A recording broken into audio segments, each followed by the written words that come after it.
আল্লাহ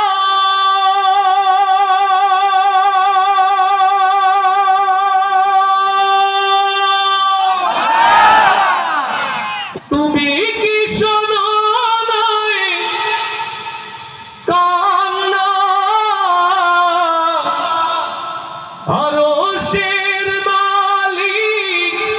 আল্লাহ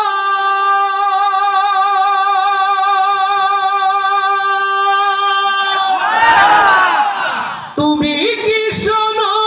নাই কান্না রহম করো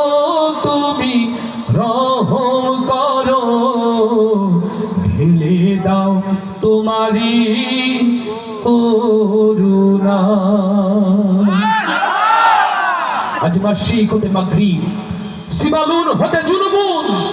পৃথিবীর ইঞ্চি ইঞ্চি জমিন যখন আল্লাহর প্রিয় বান্দাদের রক্তে রঞ্জিত ও বাংলার মুসলমান কোরআন হতে দূরে থাকার কারণে রাসূলের সিরাত হতে দূরে